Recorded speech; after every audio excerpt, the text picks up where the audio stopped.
주님의 평강이 여러분들과 함께 하길 바랍니다. 오늘은 교회 창립 118주년이 되는 날입니다. 이 지역에서 가장 오랫동안 머물러 있었던 교회입니다. 저는 나이가 들어간다는 것을 가만히 생각해 보면 나이에 걸맞게 무게감이 함께 있어지는 것이 바로 나이가 들어가는 것이 아닌가 생각해 봅니다. 어릴 때는 어떤 행동을 하든지 또 어떤 모습을 띠든지 어떤 말을 하든지 가벼워요. 그래서 아이들이 가벼운 것은 정상적인 것이죠. 그런데 나이가 들어감에 따라서 말하는 것도 거기에 걸맞는 말이 또 들려줘야 되고 행동하는 것도 나이에 맞는 행동이 주어져야 되고, 그러니까 나이가 들어간다는 것은 무게가 그만큼 무게감 있는 그런 삶이 주어지게 된다는 겁니다. 나이 들어감의 무게감, 나이 들어감의 무게감. 이걸 우리 교회가 오랜 교회다, 나이가 들었다라는 것은 그만큼 무게감 있는 주님이 세우신 교회, 세상 가운데서 무게를 경험할 수 있는, 무게를 나타낼 수 있는 교회, 그런 교회가 되어야 된다는 뜻입니다. 오늘 우리는 118년의 무게를 가진 그런 교회 성도들입니다. 그만큼 이 자리에 있다는 것은 그 세월의 무게만큼 주님이 우리에게 거는 기대의 무게감도 함께 하고 있는 것이죠. 오늘 주님께서 우리에게 7교회 이야기들을 종말의 때를 살아가는 교회들에게 하나같이 아주 자세하게 또 사랑을 가지고 세밀하게 말씀을 주고 계셔요. 지금까지 우리가 달려온 여러 교회들이 칭찬도 받고 꾸중도 받고, 어떤 교회는 꾸중만 듣고 그런 교회들도 있지만, 특별히 오늘 현실과 한국 교회 현실과 어쩌면 가장 비슷한 환경에서 그리고 신앙의 상태를 가지고 있는 교회가 주님께서 마지막에 하는 이 라오디게아 교회라고 저는 생각을 합니다. 그래서 가슴이 아프기도 하고 또한 힘이 되기도 하고 그렇습니다. 오늘 여러분 라오디게아 교회에게 하시는 주님의 말씀에 귀를 기울이시기 바랍니다. 성령이 하신 말씀에 귀를 열어주시기를 부탁드리겠습니다. 라오디게아라는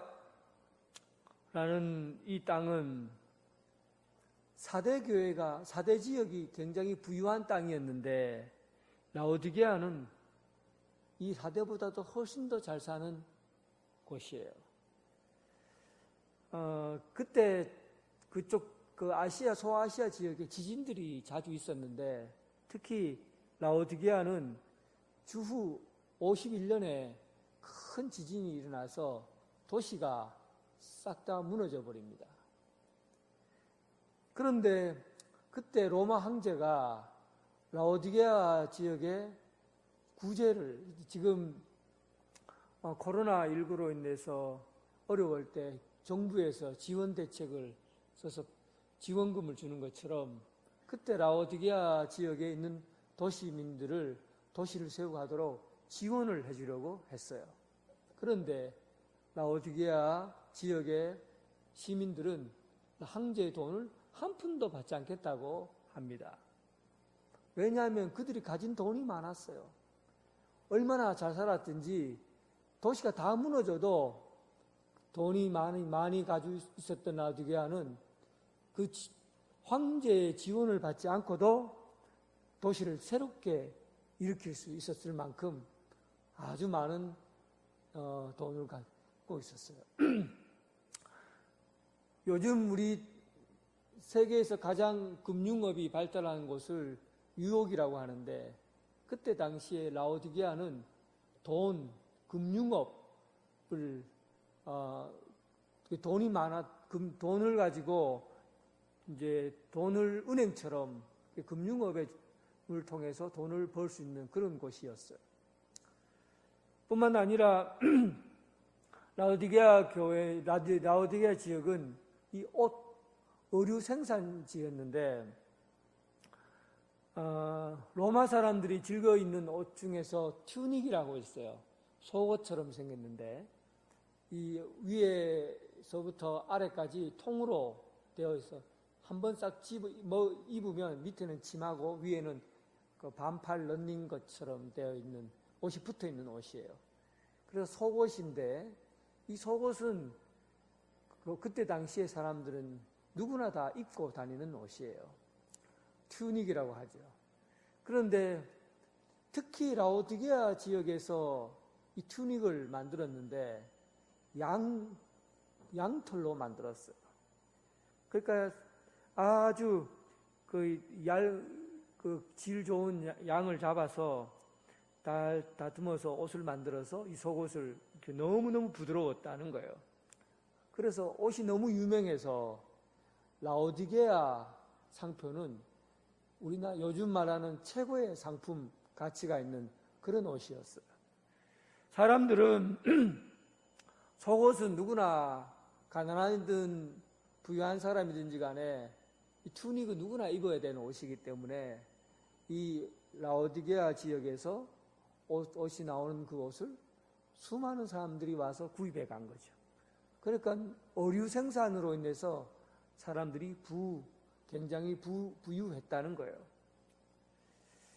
그리고 그곳의 라오디게아 지역은 이 의술이 발달했는데 특히 그 지역 자체가 먼지가 많고 그리고 물이 별로 좋지 않았기 때문에 눈병이 자주 일어났어요. 눈병, 기병 이런 것들이 자주 일어나서 사람들이 상당히 큰 고통을 겪고 있었죠. 그런데 라오디게아에서 안약을 개발해서 만들었는데 이 안약을 만드는 큰 병원 시설 같은 그런 곳이 신전인데 거기서 그 안약을 만들고 판매를 한 거죠. 종교적인 의식들이 이렇게 종교적 의식 가운데서 행해졌긴 했지만 어쨌든 안약을 만들어냈어요.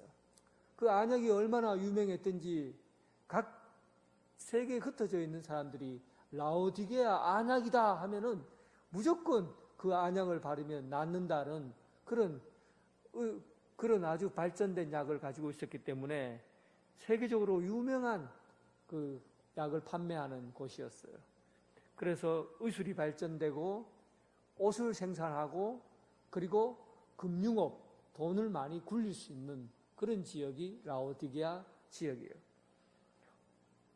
다 갖추어져 있죠. 돈이라는 돈은 라오디게아에서 다 모을 수 있는 그런 환경에서 사람들이 자란 겁니다. 부족함이 없는 도시였어요. 부족함이 없는 도시. 뿐만 아니라 황제에게 지원을 받을 필요가 없었어요. 황제의 지원을 받지 않으니까 황제의 간섭을 받지 않아도 돼요. 그래서 라오디게아 지역에 있는 사람들을 특히 라오디게아 교회는 종교적으로도 다른 지역에는 예수 믿는다고 박해가 굉장히 심했지만 황제 숭배를 하지 않는 것 때문에 박해가 있었던 거거든요. 그런데 황제의 도움을 받지 않아도 되는 라오디게아 지역에 있는 교회는 황제 숭배로부터도 자유했어요. 그러니까 신앙생활도 자유롭게 할 수 있었고 예배 드리는 것 그리고 모여서 함께 기도하고 말씀 듣고 선교하고 이런 것들이 굉장히 자유롭게 할 수 있는 곳이었고 교회는 그 부유한 자산에 의해서 성장하고 아주 큰 교회가 된 것이죠. 그러니까 부유하고 부족함이 없고 그리고 삶에서 만족할 만한 그런 삶의 환경이 그 라오디게아 지역의 환경이었습니다. 그런데 이 지역에 있는 이 교회, 라오디게아 교회를 향하여 주님께서 하신 말씀이 있어요. 어떤 말씀입니까? 17절에 보니까 내가 말하기를 스스로 라오디게아 교회 스스로 자기 자신을 향해서 말하는 거예요. 나는 부자라. 부요하여 부족한 것이 없다. 라오디게아 교회 성도들은 자기 스스로 내 신앙은 아주 좋다. 그리고 부유하다. 나는 내 신앙에 부족한 것이 없다. 이렇게 자기 자신을 평가하는 거예요. 예수님께 부자 청년이 찾아왔어요. 아주 젊은 사람이 찾아와서 기특하게도 주님 앞에 주님 어떻게 하면 영생을 얻겠습니까? 하니까 참 기특하구나. 그러면 네 부모를 공경했느냐? 예, 부모를 공경했습니다. 하나님께 예배드리고 잘 섬겼느냐? 예, 잘 섬겼습니다. 거짓말하지 않았느냐? 거짓말하지 않았습니다. 그리고 나쁜 짓 하지 않았느냐? 십계명을 잘 지켰습니다. 율법대로 잘 지켰습니다. 훌륭하다. 그런데 내가 부족한 것이 한 가지가 있다.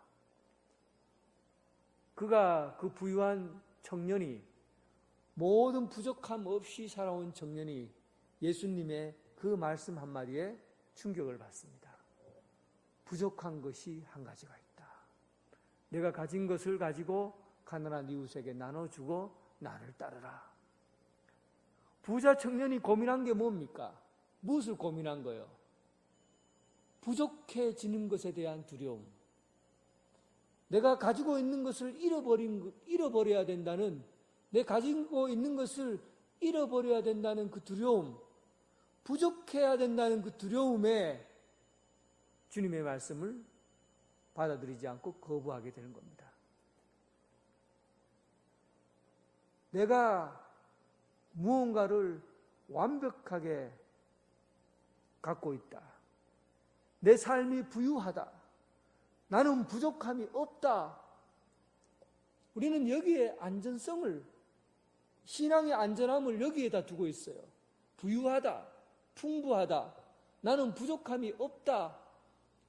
이것이 우리의 신앙이 되어버린 거예요. 이렇게 살아야 우리 신앙생활이 온전한 것처럼 되어진다고 믿고 이렇게 살아야 된다고 생각한 거예요. 나는 부유하다, 부족함이 없다. 신앙은 내가 부족함이 있다고 알 때, 그때 갈망이 생기고 또 믿음을 가지려고 하고 애를 쓰고 노력하려고 하고 그리고 힘써서 최선을 다하고 충성을 다하려고 하고 하는 것이에요. 부족함을 느껴야만이 그 부족함 때문에 갈망하는 거예요. 목이 마른 사람이 물을 찾지요. 배가 고픈 사람이 밥을 찾지요. 신앙은 갈망하는 거예요. 목마른 거예요. 부족한 거예요. 부족함을 느끼고 갈망하고 그런 곳에서 믿음이 무엇인가, 또 신앙이 무엇인가, 또 믿음 생활 잘 하는 것은 어떻게 하면 잘 하는 것인가, 여기에 대한 갈망이 생기는 것이죠. 라오디게아 교회의 가장 큰 문제는 내가 부족함이 없다라고 느끼는 신앙 상태가 그의 문제점이었던 것입니다. 내가 잘 살고 있다. 이 정도면 됐다. 지금까지 이렇게 했으면 괜찮다라고 스스로 자기 자신을 평가하는 그 믿음에 문제가 있었던 것이죠. 요즘 우리가 한국 교회를 보면요, 사실은 교회 자체의 신앙이 내가 어느 교회에 다니는가 거기에서 내 신앙이 결정된다고 믿는 사람들이 많아요. 예를 들면 나는 이런 교단에 속해 있기 때문에, 정통 교단에 속해 있기 때문에 내 믿음은 좋다. 또 어떤 사람은 나는 이름 있는 큰 교회에 내가 소속해서 그 교회에 다니고 있기 때문에 나는 괜찮다. 믿음이 괜찮다. 이렇게 생각해요. 어떤 사람은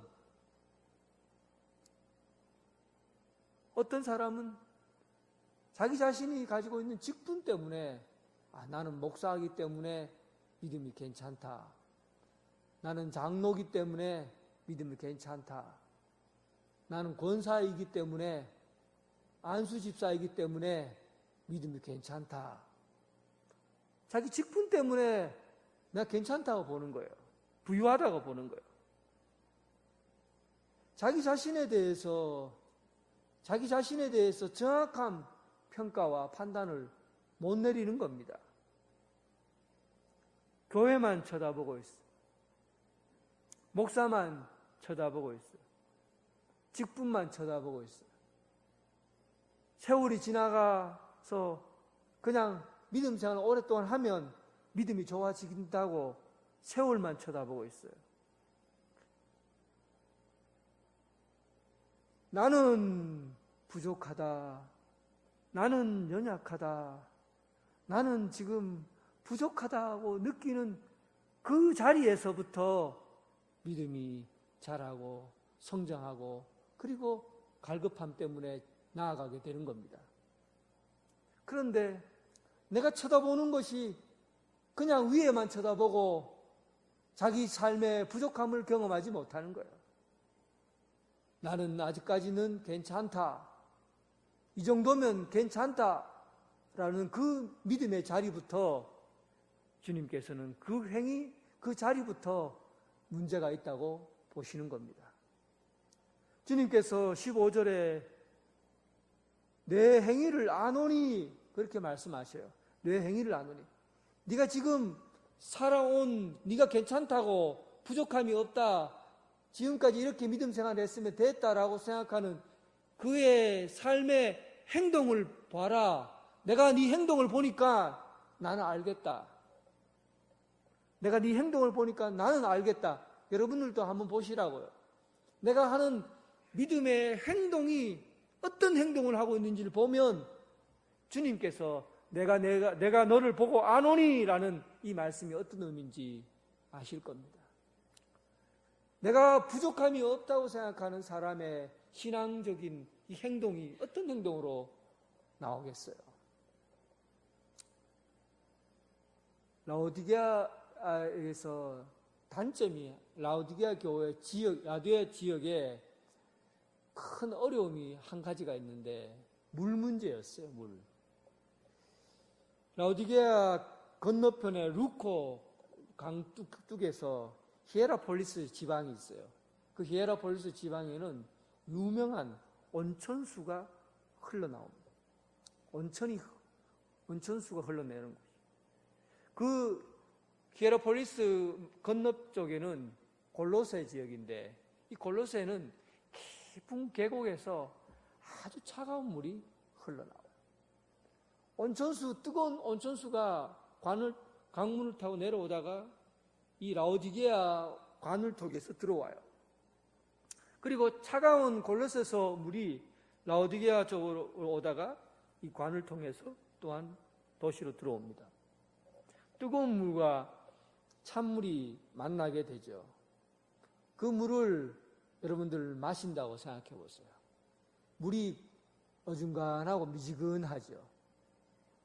예수님께서 그 물을 보고 히에라폴리스와 골로새 사이에서 흐르는 그 물이 합쳐져서 물이 미지근한 물로 라오디게아 도시를 들어와 사람들이 그 물을 먹고 그 물이 맛있냐? 그 물이 맛이 있는 것이 아니라 미지근해요. 미식미식거려요. 그래서 주님께서 그 물은 미지근하고 어중간하고 차지도 않고 뜨겁지도 않고 내가 먹으면 토할 것 같아. 내가 그 물을 먹으면 토할 것 같아. 라오디게아 성도들의 행동을 보고 하시는 말씀이에요. 라오디게아 교회 성도들의 삶의 신앙의 모습을 보고 예수님께서 토할 것 같아. 에베소 교회 교인들에게는 뭐라고 했습니까? 너희들이 첫사랑을 잃어버렸으니 내가 너희의 금촛대를 옮겨버리겠다. 금촛대를 옮겨버리겠다는 말도 충격적인 말인데 이 말보다도 더 감정적으로는 주님께서 감정적으로는 더 싫은 표현을 하신 거예요. 훨씬 더 심각해요. 내가 너희들의 행위를 보니까 내가 촛대를 옮겨버리겠다. 이런 것은 경고의 말씀으로 들리지만 토할 것 같다는 것은 주님의 감정이 느껴지잖아요. 주님이 진짜 싫어하는 행동이구나. 성도들의 신앙 중에서 주님이 너무너무 싫어하는 행동이 토할 것 같은 행동이 도대체 무엇일까? 차지도 않고 뜨겁지도 않는 이런 신앙은 주님이 너무너무 싫어요. 토할 것 같은 거예요. 여기서 신앙이 물이 차갑다라는 것은 불신앙을 의미합니다. 믿지 않는 자. 그리고 신앙이 뜨겁다는 것은 열정적으로 믿음을 갖고 사는 사람을 의미해요.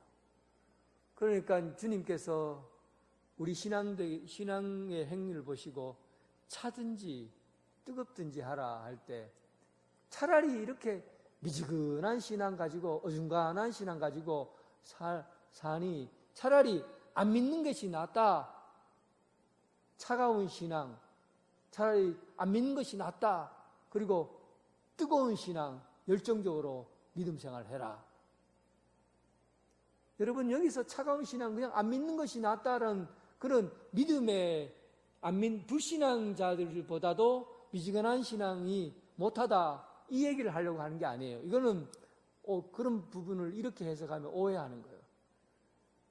차가운 신앙이라는 것은 이런 거죠. 부모가 애가 공부를 하는데 책을 펴놓고는 컴퓨터 오락만 하고 있는 거예요.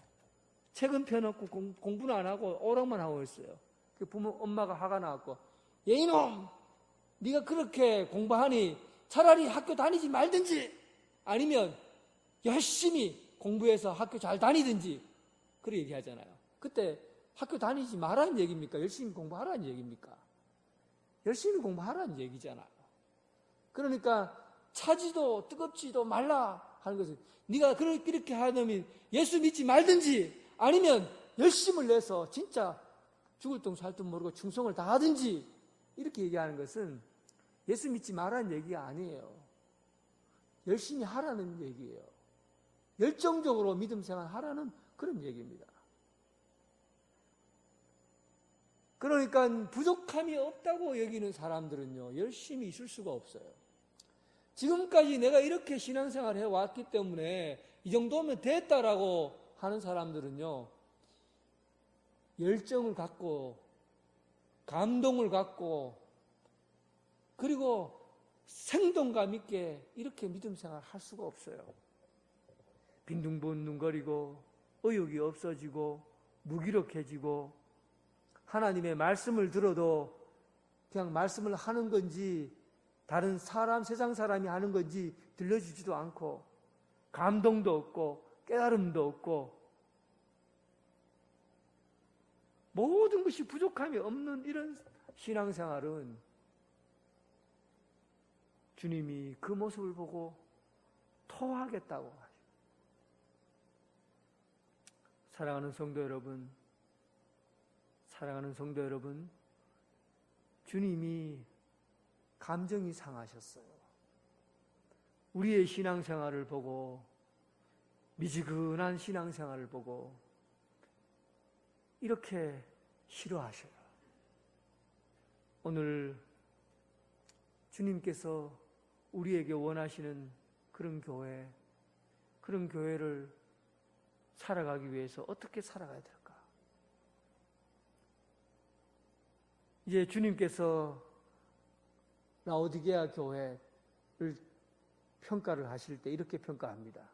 원래는 라오디게아 교회 스스로 이렇게 평가했잖아요. 17절에 보니까 내가 말하기를 나는 부자라 부유하여 부족한 것이 없다. 스스로 그렇게 생각한 거예요. 그런데 주님이 볼 때는 아니에요. 주님은 그를 이렇게 보는 거예요. 그런데 주님이 볼 때는 내 공고한 것과 가련한 것과 가난한 것과 눈먼 것과 너는 이것을 알지 못한다. 진짜는 내가 공고하고 가련하고 가난하고 눈먼 것, 이런 상태라는 거예요. 사실 저는 제 신앙생활을 좀 심각하게 하는 편이 아닙니다. 조금 뭐라고 할까, 뭐든지 신앙생활을 좀 심각하게 바라보고 믿음생활 이렇게 잘 하지 않은 편이에요. 근데 제가 오늘 말씀을 여러 번 묵상하는 중에 자꾸 내가 심각해지더라고요. 내가 말씀을 읽는데 왜 이렇게 내가 심각해질까? 왜 이렇게 심각해질까? 주님이, 그러니까 내가 생각할 때는 나는 괜찮다, 이 정도면 신앙생활이 그래도 괜찮다라고 생각하는데, 주님이 볼 때는 엉망진창이라는 겁니다. 내가 부유하고 부족한 것이 없다고 하는데 주님은 가난하고 공고하고 가련하고 눈멀었다고 하는 거예요. 내가 생각하는 것과 주님이 생각하는 것이 이렇게 다르면 이게 심각한 게 아닙니까? 이게 심각한 거예요. 저는 여기에 충격을 받았어요. 내가 생각할 때는 목사로서 좀 괜찮다. 그래도 다른 목사들보다는 그래도 저는 그래도 꽤 좀 괜찮지 않았나? 그런데 주님이 나를 볼 때는 너는 공고해, 너는 가련해, 너는 가난해, 눈물었어.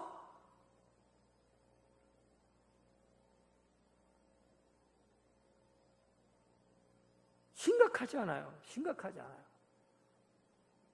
내가 생각하는 괜찮은 것과 내가 생각할 때는 부족함이 없는 것과 나는 그래도 지금까지 그래도 괜찮다 이렇게 지금 생각하고 사는데 주님이 볼 때 심각한 거예요. 주님이 볼 때는 아닌 거예요. 여러분, 이것이 우리 신앙을 심각하게 합니다. 한번 여러분 보세요. 주님이 나를 볼 때 뭐라고 볼까? 한번 보시라고요. 내가 나를 보는 것과 주님이 나를 보는 것 착각하지 말라는 얘기입니다. 이게 주님께서 오늘 라오디게아 교회에 하는 얘기입니다. 착각하지 말라는 거예요.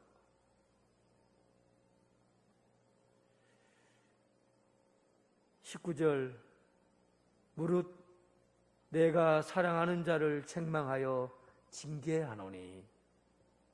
주님께서 이 말씀으로 우리를 책망하고 징계하셔요. 책망하고 징계하십니다. 그런데 주님이 책망하고 징계하시는 것은 그래도 이 라오디게아 교회, 토할 것 같은 이 라오디게아 교회 성도들을 징계하고 책망하는 것은 그래도 주님이 너를 사랑하기 때문이다. 무릇 내가 사랑하는 자를 책망하며 징계하노니. 그럼에도 불구하고 이 심각한 여러분과 저에게 주님이 징계하고 책망하며 기회를 주고 계신 거예요. 기회를 주고 계신 겁니다. 미지근하고 믿음도 갈망도 갈증도 느끼지 못하고 이런 무기력한 믿음 생활하고 있는 우리들에게 주님이 기회를 주신 거예요. 내가 너를 사랑하니까 그래도 내가 너에게 기회를 준다. 18절 다시 시작할 기회를 주님께서 우리에게 주십니다. 18절 내가 너를 권하노니 내게서 불로 연단한 금을 사서 부요하게 하고 흰옷을 사서 입어 벌거벗은 수치를 보이지 않게 하고 안약을 사서 눈에 발라 보게 하라. 지금 네가 돈을 번다고 금을 얻는다고 금을 사려고 돈을 벌었고 옷을 사려고 했고 안약을 사려고 했고 이제 내가 살려고 하는 것의 방향을 바꾸라는 겁니다. 지금까지 돈을 벌려고 했던 그 금을 이제는 불로 연단한 금을 사서 영적으로 부유하게 하라. 물질적으로 부유하게 하는 것이 아니라 영적으로 부유하게 하라. 라오디게아 교회가 착각한 것은 우리 교회는 부유하다, 우리 교회는 크다, 우리 교회는 만족할 만하다, 신앙적으로 이 정도면 됐다, 부유하다 하는 세상적인 가치를 가지고 있었기 때문에 주님께서 그 교회를 향하여 연단한 금을 사라고 하신 겁니다. 연단한 금은 뭐예요? 불로 연단한 금. 불을 높은 고열을 불을 높여서 금을 정제해낼 때 깨끗하고 순전한 금을 정제해냅니다. 사실은 이 얘기는 고난의 현장으로 뛰어 들어가라는 거예요. 내가 지금 고난을 받지 않고 편안하다 하는 그런 신앙 가운데 있으니까 믿음의 활력을 잃어버리는 거예요. 그래서 고난의 현장으로 뛰어 들어가는 얘기예요. 그런데 이런 현장에서 우리가 어떻게 고난의 현장으로 뛰어갑니까? 이 말은 신앙의 훈련을 하라는 겁니다. 훈련이 여러분 신앙 훈련이 금을 연단하는 것과 같이 고된 거예요. 힘든 거예요. 여러분 말씀 훈련, 기도 훈련, 그리고 봉사, 섬김의 훈련 이런 것들은 뭔가 사는 겁니다. 희생하는 거예요. 훈련은 희생 없이는 되어지지 않아요. 그런데 라오디게아 교회의 주님께서 징계하시며 하신 말씀이 뭐예요? 불로 연단한 금같이 되어라. 고난의 현장으로 뛰어들어가라. 훈련하라는 거예요. 제가 여러분 수요일 날 기도 훈련 4주간 지금 하고 있습니다. 여러분 말씀을 보면서 지금까지 훈련을 할 수 없는데 지금까지 훈련하지 못했던 분들은 한번 시작해 보라는 거예요. 오늘도 여러분 방송으로 계속 나가고 있고 4차례 영성훈련에 대해서 제가 말씀을 하고 기도 훈련을 할 수 있도록 충분히 자료를 주고 훈련에 참여할 수 있도록 했습니다. 훈련에 참여하세요. 우리가 훈련 안 하면 무기력해지고 나는 됐다고 생각해지고 무너지는 겁니다. 불로 연단한 금을 사라. 두 번째는 흰 옷을 사라. 흰 옷을 사라. 라오디게아 지역에 나는 옷은 검은색이에요. 양모를 두드려서 만들면 아주 부드러운 검은색 옷을 입게 됩니다. 그 옷이 바로 세계 최고의 가치가 있는 옷이에요. 그런데 그 검은 옷을 사라고 하지 않고 주님께서 흰 옷을 사라고 하십니다. 그러니까 라오디게아에서 가지는 이 옷은 세속적인 가치를 가지고 살아가는 삶의 방식을 의미해요. 세속적인 삶의 가치를 가지고 삶의 현장에서 살아가는 것이죠. 그렇지 않아라. 이제 너희가 살아가는 것은 세상의 가치를 가지고 사는 것이 아니라 흰 옷을 사라. 성결되고 거룩함을 뜻하는 흰 옷을 사라는 겁니다. 구별된 그리스도인의 삶을 살아가라는 것이죠. 흰 옷을 입고 사는 구별된 삶이라는 것도 피곤한 일이에요. 예수 믿는 사람은 달라. 예수 믿는 사람은 입에서 말하는 것도 달라. 예수 믿는 사람은 남에게 보여주는 그 행위가 달라. 이렇게 책임 있는 행동을 하는 것이 얼마나 어렵습니까? 거룩한 옷을 입고 흰 옷을 입고 세상 가운데 동참해라는 것입니다. 그리고 세 번째, 안약을 사라. 유명한 부르기아 가루 안약을 만들어서 남의 눈병을 치료하는 것이 아니라 이제 말씀을 가지고 세상을 분별해서 영적인 눈을 뜨게 하고 영적인 눈을 치료하라는 그런 얘기입니다. 하나님의 말씀을 통해서 세상을 분별하라는 그런 뜻이죠. 저는 정치적인 행동에 대해서 사실은 크게 관심을 갖고 있지 않습니다. 내가 정치에 참여하라, 참여하지 말라, 뭐 이런 쪽의 생각 자체도 크게 큰 의미를 갖고 살지 않았어요. 그런데 제가 요즘 일을 보면서 우리가 정치적인 일에 관여해야 되겠다는 생각이 들었어요.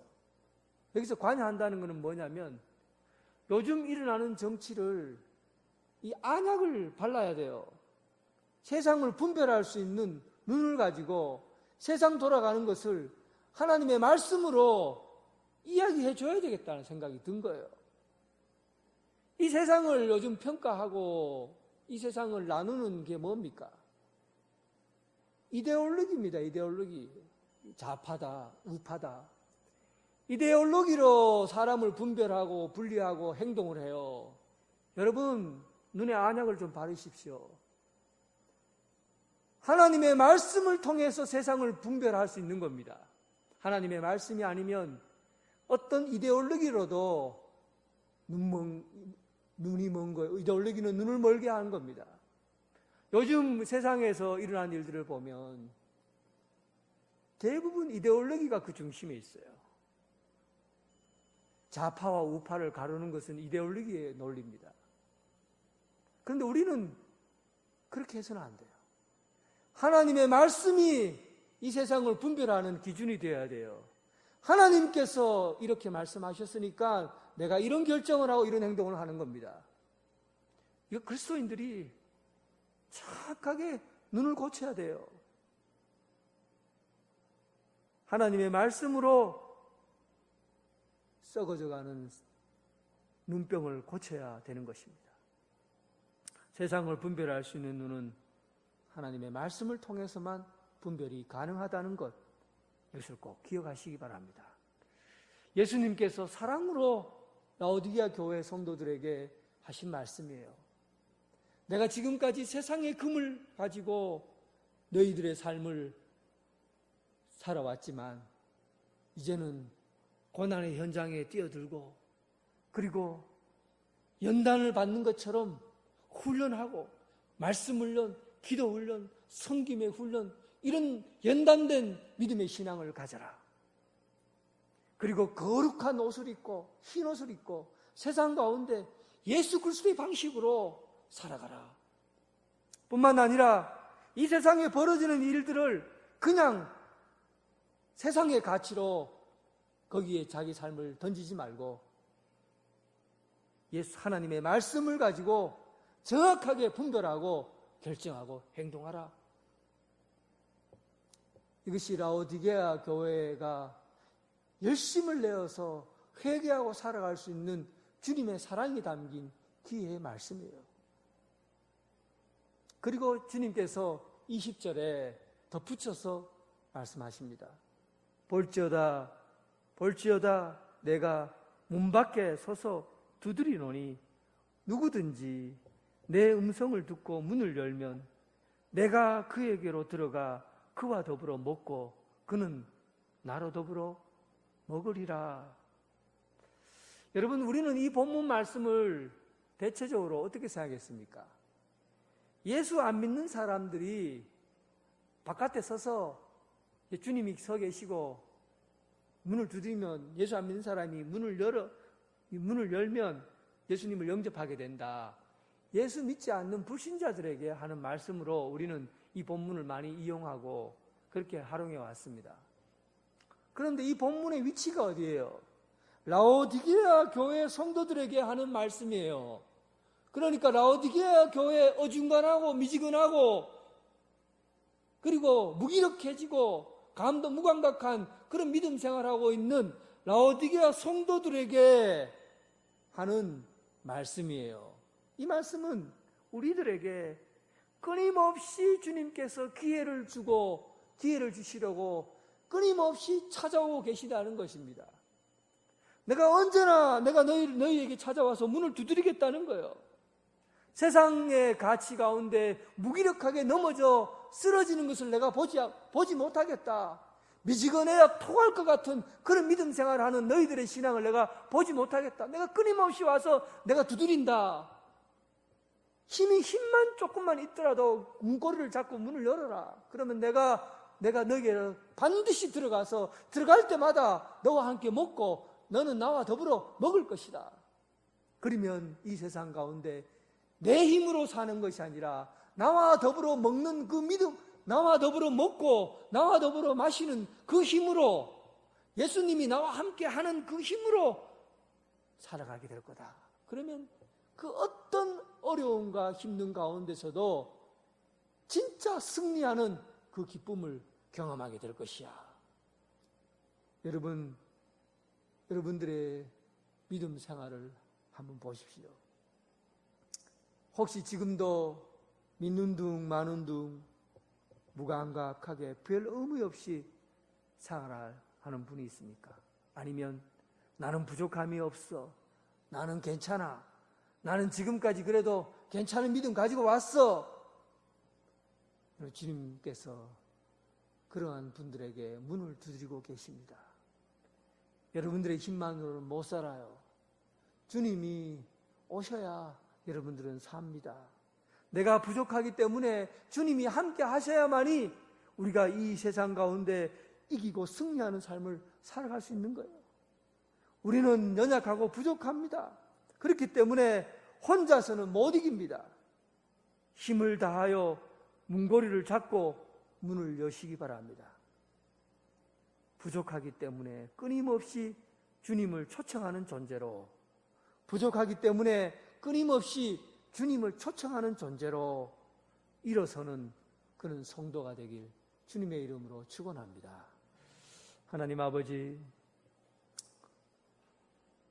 나는 부족하지 않아. 나는 괜찮아. 그래도 지금까지 괜찮은 믿음으로 살아왔어.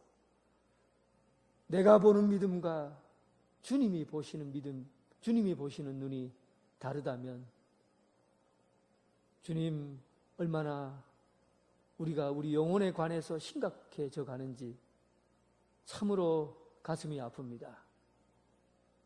주님께서 우리를 사랑하셔서 우리에게 길을 가르쳐주고, 이제 금으로 연단한 금을 사고, 이제 거룩한 흰옷을 입고, 이제 썩은 눈을 고칠 수 있는, 영적인 눈을 고칠 수 있는 안약을 사고, 주님께서 사랑으로 우리에게 말씀해 주신 이 책망과 교훈을 듣고 지금까지 착각하며 살아왔던 믿음에서 회개하고 돌이키고 이제 주님을 말씀으로 받아들이고, 언제나 우리 문 앞에 두드리고 계신 주님을 받아들이고, 그리고 주님과 더불어 이 세상 가운데 다시금 열정을 가지고 열심을 가지고 승리하는 믿음 생활하게 하여 주옵소서. 주님 나라, 그 나라 갈 때 주님이 보장해 주신 하나님 나라 큰 보좌 위에 앉을 수 있는 승리의 자리에 초청되는 그런 믿음으로 살아가게 하여 주옵소서. 예수님 이름으로 기도드립니다. 아멘.